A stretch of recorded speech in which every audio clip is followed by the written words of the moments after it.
नमस्कार, आप देख रहे हैं देश की बात और मैं हूं नगमा। सबसे पहले बात करते हैं बिहार की। बिहार में अब से कुछ ही देर पहले दौर का चुनाव प्रचार थम गया है और इस दौरान सभी दलों के स्टार कैंपेनर मैदान में नजर आए। आरजेडी के नेता तेजस्वी यादव ने रैलियों का रेला लगा दिया। उनकी आज 13 जनसभाएं हुई। वो जनसभाओं की संख्या में रिकॉर्ड बना रहे हैं। आज बिहार के मुख्यमंत्री नीतीश कुमार, बीजेपी अध्यक्ष जेपी नड्डा ने भी रैलियां की हैं। नीतीश कुमार ने मुजफ्फरपुर के सकरा विधानसभा क्षेत्र में रैली की और आरजेडी पर फिर से तीखा हमला बोला। कहा कि विरोधी सिर्फ आरोप लगाने के लिए कह रहे हैं कि बिहार में कोई काम नहीं हुआ है।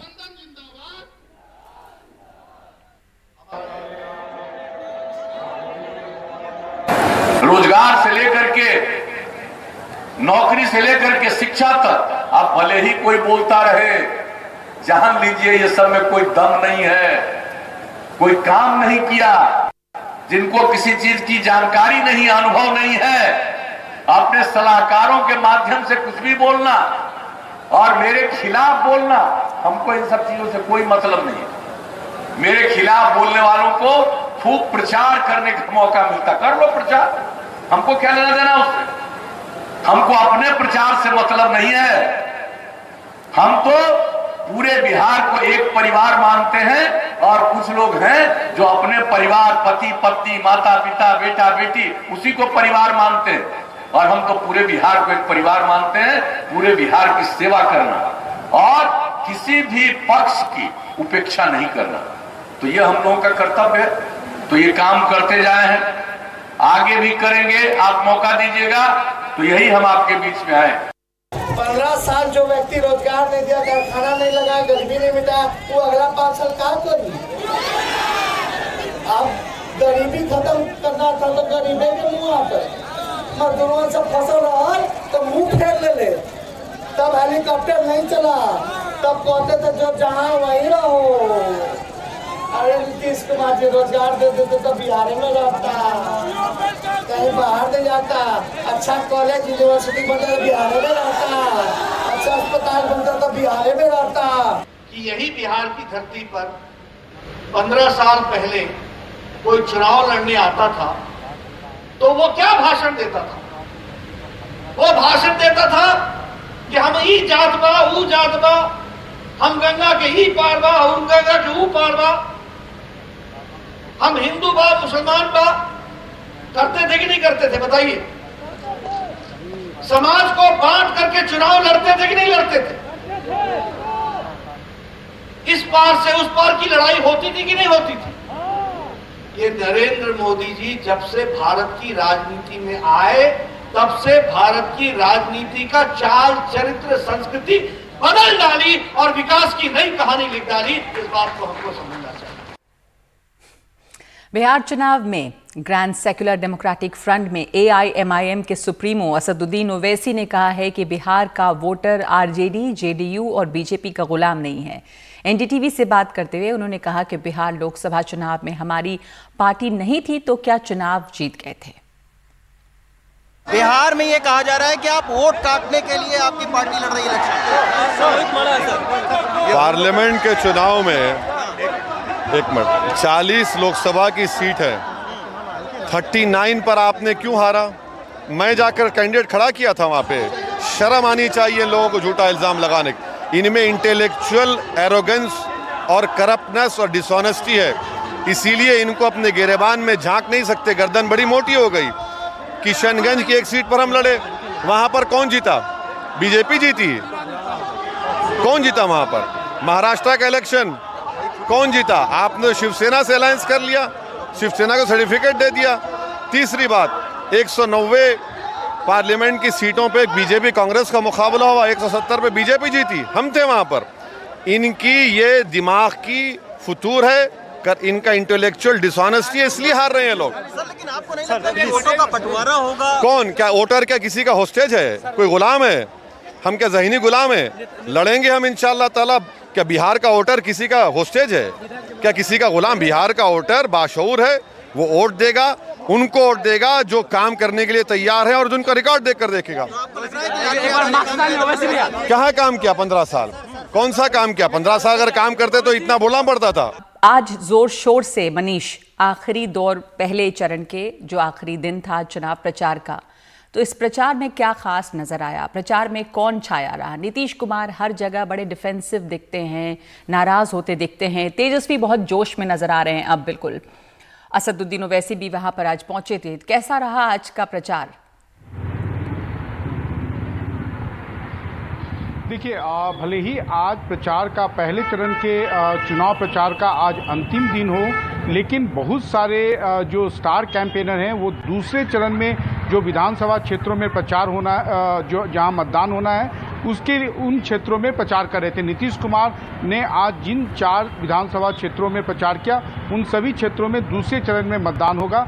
हालांकि तेजस्वी यादव ने आज फिर से धुआंधार प्रचार शुरू किया। उन्होंने 13 सभाएं की और अभी अंतिम में वो अपने राघोपुर में, चूंकि राघोपुर उनके विधानसभा क्षेत्र में दूसरे चरण में मतदान होना है, तो वहाँ वो हर दिन अब अपनी आखिरी लैंडिंग लेके करीब 4 से 5 घंटा उन ग्रामीण इलाकों का दौरा करेंगे। जहाँ तक स्टार प्रचारकों का सवाल है, बीजेपी की तरफ से निश्चित रूप से प्रचार की कमान जेपी नड्डा ने, जो उनके राष्ट्रीय अध्यक्ष हैं, उन्होंने संभाली है। लेकिन अभी तक केंद्रीय गृह मंत्री अमित शाह की एक भी सभा नहीं हुई।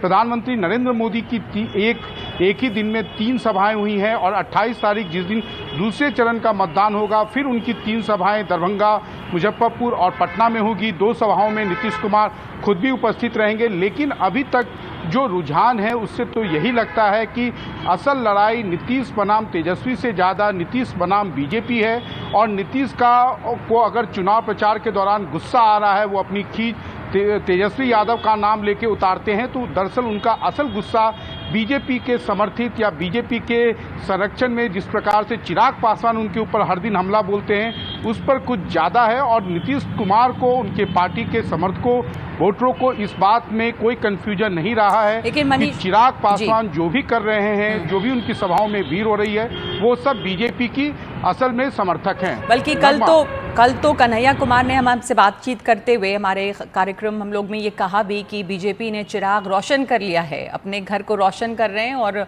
नीतीश कुमार के घर को आग लगा रहे हैं। तो ये साफ साफ शब्दों में कह रहे हैं, लोग सब समझ रहे हैं। ये जो पहले चरण का चुनाव है मनीष, इस इलाके में जहाँ जहाँ चुनाव हो रहे हैं, क्या कह सकते हैं कि किसका जोर है? कुछ सीटें ऐसी हैं जहाँ पर जो गढ़ कहा जा सकता है कुछ पार्टियों का, इस इलाके में क्या आपको लग रहा है, क्या खासियत है यहाँ पे?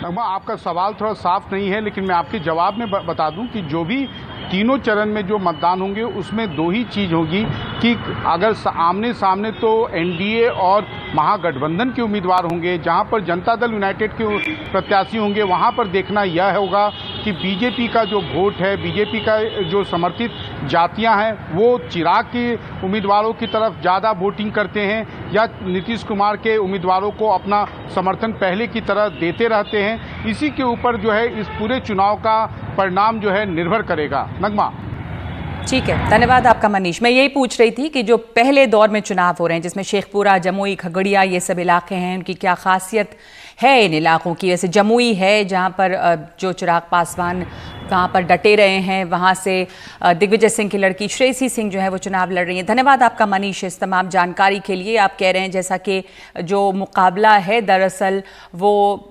बीजेपी बनाम नीतीश एक तरह से लग रहा है, जो लोग यहाँ पर समझ रहे हैं, और नीतीश कुमार काफ़ी परेशान से दिखाई दे रहे हैं। इस बार के चुनाव में आखिर वोटर किस आधार पर वोट देने वाले हैं, किस आधार पर पार्टी और उम्मीदवार चुनने वाले हैं?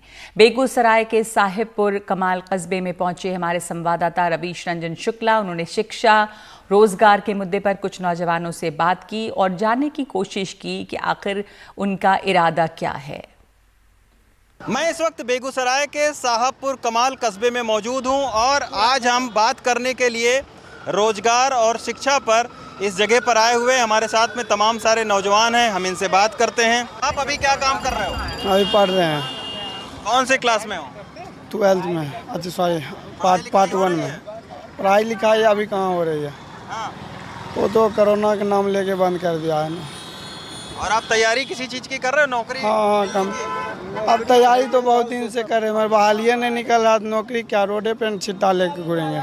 जो कस्बा है वहाँ पर पढ़ाई स्कूल की क्या हालत है? यहाँ जंजर है। अभी जवाहरीलाल उच्च विद्यालय को आप जाके देख लीजिए, मंत्री साहब के पीछे घर है, वहाँ जाके देख लीजिए, वहाँ का स्थिति आपको अपने आसपास पता चल जाएगा। वहाँ सही से अल्बेस्टर नहीं है स्कूल में। तो बेरोजगारी की क्या हालत है अभी गांव में? ये लोग चाहते हैं बेरोजगारी बरकरार रहे और झांसा दे दे करके हुकूमत करें। 15 साल सामाजिक न्याय के नाम पर लालू जी बिहार को बेवकूफ़ बनाए और ये सुशासन के नाम पर नीतीश कुमार। कोई ऐसा ऑफिस नहीं है जो कसम खा करके कह दे कि बिना रिश्वत के काम होता है। तो जो दिल्ली बंबई से लौटे उनको मिला रोजगार? ना कुछ नहीं मिला। क्यों नहीं मिला? रोजगार है ये नहीं तो मिलेगा कैसे? ये सब अभी क्या कर रहे हो? हम तो अभी ग्रेजुएशन किए हैं, ऐसे बेरोजगारी घूम रहे हैं, क्या करेंगे? है ही नहीं। तो रोजगार के लिए कुछ आपने प्रयास नहीं किया? प्रयास किए, फॉर्म भरे, फॉर्म भी आए तभी तो भरेंगे फॉर्म, मौका मिले तभी तो। कहीं तो आरक्षण जान ले रही है तो कहीं अपना हुनर रहने के बावजूद भी ऐसे बेरोजगार बैठे हैं।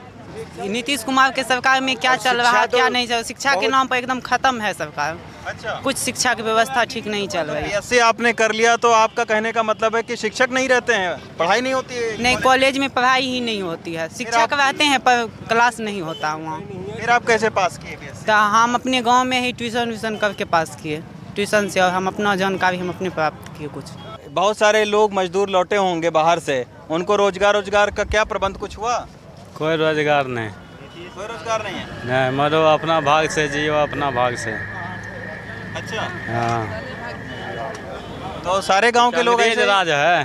नहीं, तो सारे लोग गांव के ऐसे ही बेरोजगार बैठे हुए हैं। तो बेरोजगार नहीं बैठे हैं तो कहाँ हम कोदार जाकर पारेंगे? कहाँ है रोजगार? नहीं, 2 गो नल जल वाला अथी मिला है, 2 गो 4 गो को लगाया है। अच्छा, क्या? और बेरोजगारी बढ़ा दिया कोरोना के नाम लेके। चिराग दाना चाहिए। अच्छा, तो आपका कहना है युवा नेता जरूरी है। करे छै खेला ई की एको के दै छै नौकरी आ भाई अथी पढ़ै ला बने 5 महीना 6 महीना से अथी केने छै, रोजगारिया के जान मार रहल छै। रोजगार नहीं मिला दादा? नहीं, कुछो नहीं। नीतीश छोड़ के कोई चलेगा? रोजगार तो कुछ नहीं मिला। नीतीश छोड़ के कोई चलेगा? आप क्या काम किए? हम काम करते हैं मजदूर का। मजदूरी का? हाँ, किस चीज़ की मजदूरी? जोराई प्लास्टर का। अच्छा, तो पढ़ाई आपने नहीं की? पढ़ाई किए, बंद कर दिए, पढ़ते मन नहीं लग रहा था। अच्छा, हाँ, और उसके बाद काम ही नहीं मिल रहा, लॉकडाउन से बैठे हैं घर में। ये सारे लोग बैठे हुए? हाँ, सब जब से बाहर में फंसे तो उसमें भी आने में बहुत कष्ट हुआ। दूसरा आएगा तो रोजगार मिल जाएगा। कष्ट हुआ, कष्ट हो रहा है। आप अच्छा पहले कहाँ पर काम करते थे? पहले बेंगलोर में। तो बेंगलोर से कब आए आप? हो गया 2-3 महीना पहले आए। उसके बाद से आप फिर से लौटे नहीं? नहीं, लौटे का यहीं बैठे आराम से। आपके गांव में रोजगार के लिए कुछ ट्रेनिंग हुई? हाँ हुई, हाँ हुई। GST हुई, कोरोना हुई, नोटबंदी हुई, 3 तरह की विकास हुई है। अच्छा, हाँ, तो आपका भी विकास हो गया है? हाँ, यही विकास देख रहे हैं आपके सामने, आप भी जानते हैं। आप भी जानते हैं क्या विकास हुआ है। नोटबंदी है, कोरोना है, GST है, सब विकास है है आपके सामने में विकास। अच्छा, दारू खुला मिल रहा है? दारू खुला मिल रहा दारू यहाँ भी बोलिए, हर घर बिजनेस चालू है, कमीशन मिलता है, काम होता है। भैया यहाँ बोलिएगा यहाँ आ जाएगा, तुरंत फोन करेंगे यहाँ आ जाएगा, होम डिलीवरी हो रहा है पूरे बिहार। दारू बेरोजगार तो मिला हुआ है। बेरोजगार क्या, बेरोजगार है ना, यही तो बेरोजगार दे रहे हैं, यही नीतीश जी रोजगार दे रहे हैं, यही रोजगार नीतीश जी दे रहे हैं। दारू तो अभी फोन करेंगे यहाँ आ जाएगा, बोलिए ना तुरंत। यहाँ तमाम सारे लोगों से बात किया, उनका कहना है कि जो स्किल डेवलपमेंट की योजना सरकार ने बनाई थी वो भी उनके गांव पे नहीं एक भी सेंटर खुले, और तमाम सारे ऐसे भी लोग हैं जो बेंगलोर दिल्ली से वापस आए हैं लेकिन बेरोजगार बैठे हुए हैं। बेगूसराय से मुन्ना और संतोष के साथ रवीश रंजन शुक्ला, NDTV इंडिया।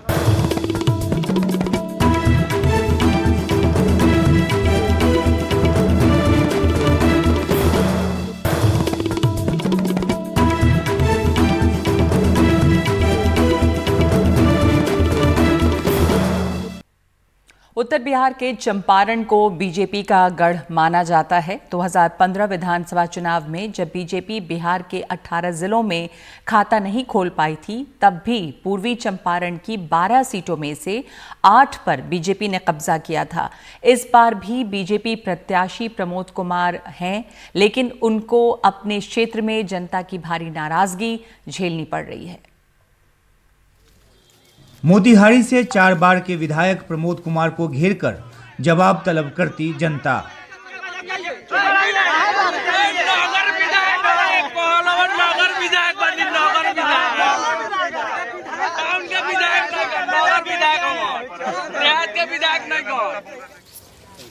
प्रमोद कुमार बिहार सरकार में कला और संस्कृति मंत्री भी हैं।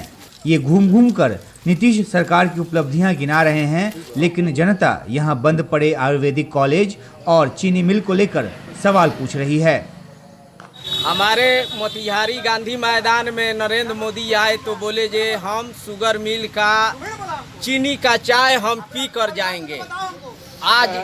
आज इतना दिन हो गया, ना नीतीश कुमार चीनी मिल चालू कराए, ना नरेंद्र मोदी चालू नहीं कराए। बिहार का कोई नेता से हम लोग खुश नहीं है। चीनी मिल भले कोई नेता यहाँ चालू नहीं किया। हम लोग किसान का बहुत यहाँ दिक्कत है। चीनी मिल आता, खेत में गाना रोपाता, मोतिहारी मिल में जाता, वर्कर भी खटता, लेबर भी खटता, हम लोग का पैसा भी मिलता था। ये सब बंद है, लेकिन कोई सरकार कोई सुनवाई नहीं दी है। कोई, या भाजपा हो गए, चाहे आरजेडी हो गए, चाहे कोई हो। लेकिन मंत्री जी सारी जिम्मेदारी 15 साल पहले की लालू सरकार पर डालकर पल्ला झाड़ने की कोशिश कर रहे हैं। चीनी मिल एनडीए सरकार के समय नहीं बंद हुआ, चीनी मिल यूपीए सरकार के समय बंद हुआ और पति पत्नी के राज के समय बंद हुआ। जहां तक आयुर्वेद कॉलेज का सवाल है, तो आयुर्वेद कॉलेज के जो है कर्मचारी और जो छात्र थे इतने अधिक हो गए थे, जिसके दिशा में जो व्यवस्था में त्रुटि होने के कारण वह बंद है। आरजेडी उम्मीदवार ओम प्रकाश चौधरी अपने डोर टू डोर कैंपेन में नीतीश सरकार की नाकामी पर तो प्रहार करते ही हैं, आयुर्वेदिक कॉलेज बंद होने और चीनी मिल न खुलने के लिए एनडीए सरकार को जिम्मेदार बताते हैं। मोतिहारी में लगातार 4 टर्मों से या एमपी और विधायक हम लोग के पार्टी के खिलाफ के ही हैं, जो एनडीए सरकार के हैं, और लगातार 15 वर्षों से उनकी सरकार है। यहाँ तक कि जो हमारे प्रधानमंत्री जी वो आए थे, बोल के गए थे कि इसके बाद जब हम आएंगे तो मोतिहारी चीनी मिल का चाय पीकर जाएंगे। लेकिन मोतिहारी चीनी मिल की ज़मीन और चीनी मिल तक बिक रहा है और बिक गया है, और जो किसानों का भुगतान है आज तक उसका पेमेंट नहीं हुआ। जो वर्कर है मर रहा है, लेकिन उसका पेमेंट नहीं हो रहा है। मोतिहारी, सकरी, लोहट, बिहार की 28 में से 17 चीनी मिलें बंद पड़ी हैं और मोतिहारी का भी उनमें से एक है। 1 नवंबर को प्रधानमंत्री मोदी मोतिहारी आने वाले हैं। देखना है कि इस बार वो मोतिहारी चीनी मिल की चीनी की चाय पीने की बात करते हैं या नहीं। मोतिहारी से पंकज कुमार के साथ उमाशंकर सिंह, एनडीटीवी इंडिया।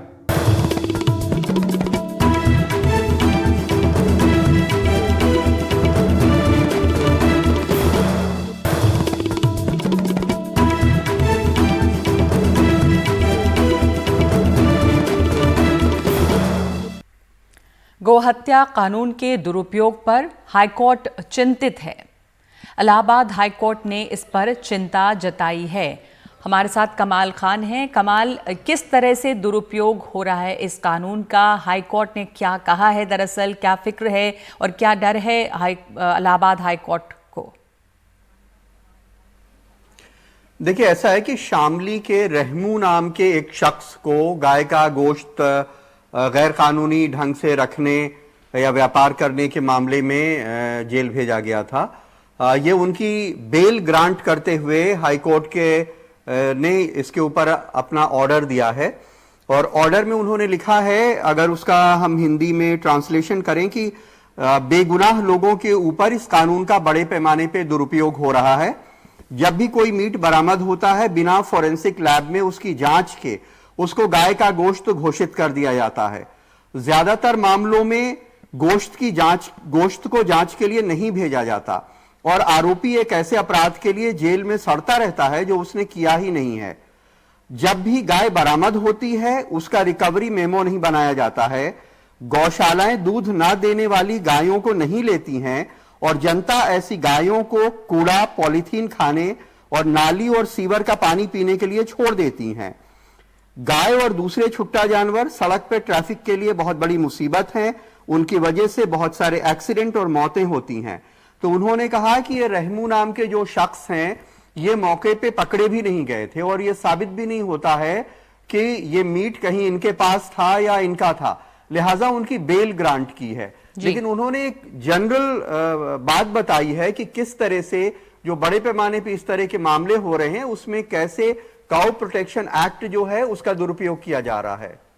जी, इसको बहाना बनाकर लोगों के ऊपर ज्यादती भी की जा रही है और इसलिए ये फिक्र जताई गई है। शुक्रिया आपका कमाल। इस वक्त इसकी बात में हम एक ब्रेक ले रहे हैं और ब्रेक के बाद आपको दिखाएंगे कोरोना का हाल, खास तौर पर मुंबई किस तरह का रिकॉर्ड बना रहा है।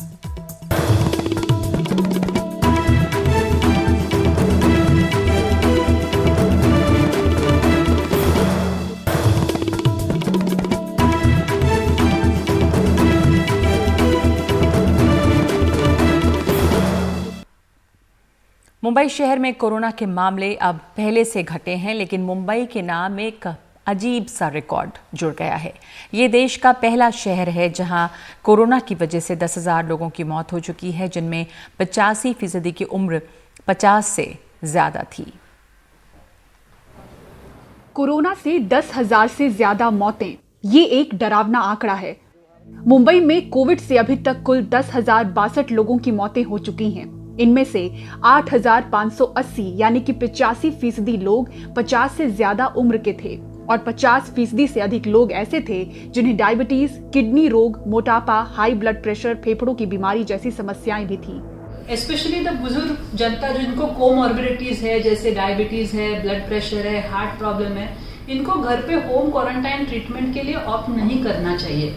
इन लोगों को जल्द से जल्द गवर्नमेंट सेक्टर वाले कोविड सेंटर्स हो या प्राइवेट हॉस्पिटल्स ने चलाए हुए कोविड सेंटर्स हो, वहां पे एडमिट होकर तुरंत इलाज शुरू कर देना चाहिए। ये 55 साल की कोविड मरीज हैं, टेस्ट रिपोर्ट का इंतजार कर रही थी और हालत बिगड़ने पर पड़ोसियों की मदद से पति सहित मुंबई के जंबो कोविड सेंटर में भर्ती हुई। समय पर अस्पताल लाई गई, इसलिए अब हालत बेहतर है। 1-2 दिन बुखार आई पहले, उसके बाद डॉक्टर ने टेस्ट कराए, टेस्ट कराने के बाद सीटी स्कैन कराया। सीटी स्कैन की रिपोर्ट आने से पहले ही सांस फूलने लग गई।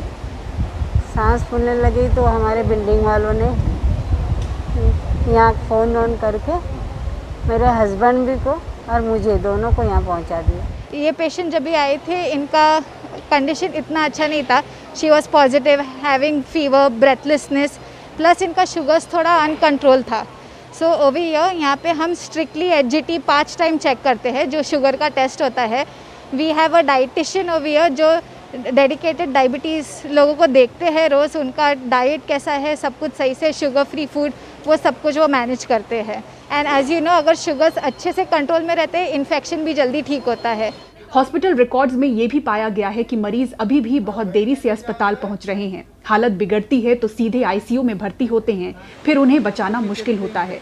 लेकिन मौतों की इतनी बड़ी संख्या के बाद पहले से ही सावधान रहने की जरूरत तो है ही, सरकारी स्तर पर कुछ और पुख्ता तैयारियों की भी सख्त जरूरत है।